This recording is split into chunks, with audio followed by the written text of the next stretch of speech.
received 100,000 pesos for the payment of purchase of information. Antonio Pagong.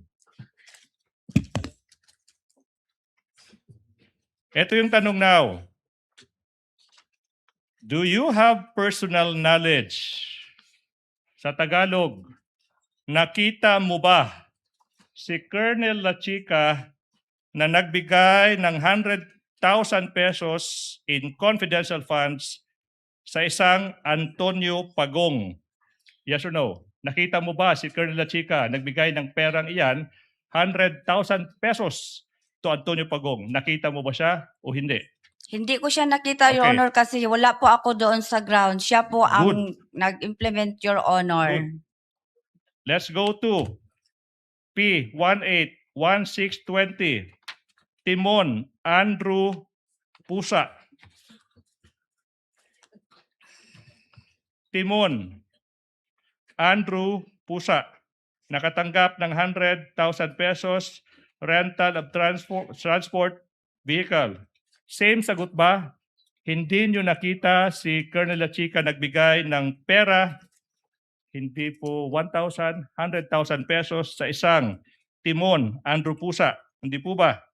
Hindi ko po, kasi wala ako doon, Your Wala po Honor. kayo doon. Gidisburse ko lang sa kanya ang pera. Siya po ang nag-implement. Crystal clear. Let's go to PI 8-1069. PI 8-1069. This time, isang Don Piang received 250,000 pesos for the payment of rental transports. Hindi nyo rin nakita si Lachica na nagbigay ng 250,000 pesos sa isang Don Piang. Kasi wala ka doon. Di po ba? Opo, Your Honor. Yes. Let's go to P182229. Kung may andilim, not to be outdone, meron din Shane Ngit-Ngit.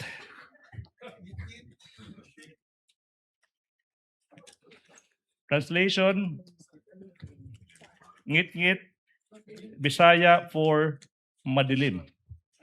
Nakita nyo ba si Lachica na nagbigay ng 150,000 pesos sa isang Shane Ngit-Ngit o hindi mo rin nakita?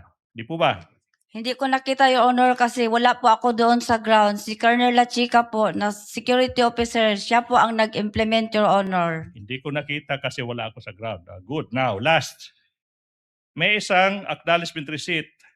P18612. I should be careful. Binigay sa isang Xunisu Belat. Xunisu Belat. Tanong, nakita mo ba si Colonel Lachica na nagbigay ng 100,000 in confidential funds sa isang Xunisu Belat? Hindi ko po nakita, Your Honor, kasi wala po ako sa ground. Siya po ang security officer namin, Your Honor, at siya po ang nag-implement ng mga confidential operation, Yes, Your Honor.